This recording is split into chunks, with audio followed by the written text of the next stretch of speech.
Sting versus Scott Hall at WCW nWo Uncensored 1998 was a match that was built up from the fact that Scott Hall won World War III back in 1997, and they had to build this up. And well, there was a lot of issues going on with nWo at the time, and how Hulk Hogan also had earned a contract to rematch clause. I think they went with that direction, and they led to a match with Sting against Super Bowl number 9, I think it was. Hold on, 8. It was Super Bowl 8 back in 1998, and Sting won because of Macho Man Randy Savage's interference by hitting Hulk Hogan with a spray can. So after this, everyone started to like, okay, this is going to be a great reign. It's going to run. They're going to do this match. So and Sting's going to run through the NWO and finally end this once and for all. That was at least everyone's initial thinking, and Sting versus Scott Hall was supposedly one of the original plans. Had Sting won clean at Starrcade 1997, but Hulk Hogan's ego decided to say otherwise. Sting and Scott Hall's match, it was all right. The most noticeable thing there were two noticeable things about this match, other than Dusty Rhodes being Dusty Rhodes. The first is the fact that this match was relatively short, 8 minutes and 28 seconds. If you count the entrances, that means if you count the entrance, it's only 13 minutes and 37 seconds at most. Leaked, yeah. Don't I'm expecting that in comments when it happens. But and what also is that Scott Hall acted very cartoonish and moved animated like. Every time he got hit, like he was overselling. Like I get it. Like it's Scott Hall at this point. He kind of was going through tough times, especially around 1998. It got worse, and I get like maybe there was a part of him that didn't care about this match because he knew it was not going to win. But he looked like I'm gonna just take the best material I have and just do whatever.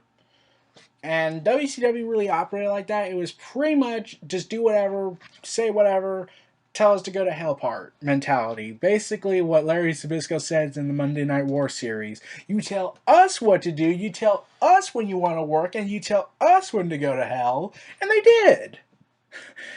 That was pretty much WCW's mentality.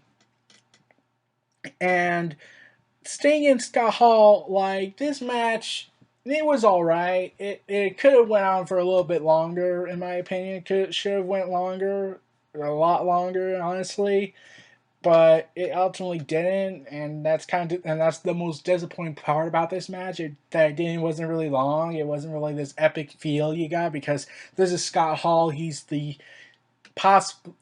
one of the founding fathers of the NWO, right next to Hogan and Kevin Nash. So this should be treated like a big deal, and the build-up, it was treated as a big deal. Like they managed to get some shots at Sting when Macho Man Randy Savage tried to help out, and then there's this dissension going on with the NWO, and now you have this problem going on, and well, that was pretty much the build-up.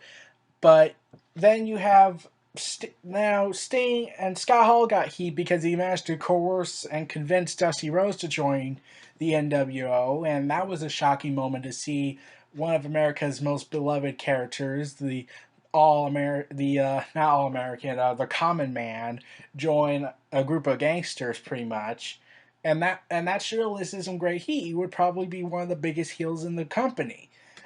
And this match is only 8 minutes and 28 seconds long.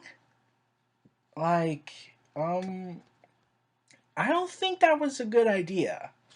Like, if I had booked it, I would have booked it at least 15 minutes to give that feel of awesomeness. Like, if there are certain limitations going on, I would at least book it 15 minutes long for the match and give it an epic feel to it, since Scott Hall is one of the founding members of the NWO. And Sting is also should have been the catalyst that ends the NWO, but ultimately that wasn't the case, as everyone knows. And the ultimate noticeable thing is that this wasn't the main event. It was the second match. It was the second to final match of the evening, and it would be dominated. It would end with Hollywood Hulk Hogan versus Randy Savage in a cage match that ended in no contest, and where Savage walked out of the match and there was no official decision. So Basically, you can interpret it as everything begins and ends with Hollywood Hulk Hogan. Yeah, that's pretty much it. So like I said, Sting versus Scott Hall, it's a decent match. That guy managed to do the best they could with the limited time they had, since Hollywood Hogan and Randy Savage had a much longer match, and they wanted to give priority to them for God knows what reason. Like, I know they're top draws, but when your world champion is not being taken seriously, um, unless, okay, like, this is the same. This is the same mistake WWE has been doing, where they put prioritizing over these bigger names and say you're bigger than the world title, so that means the title has no value to us. Because you're bigger than that title, and sometimes that's true, but to degrade the world title like that, it's kind of insulting. So those are ultimately my thoughts on Sting versus Scott Hall at WCW nWo Uncensored 1998. This was Neo Reality Entertainment. Feel free to like, comment, subscribe, and donate. Stay tuned for more.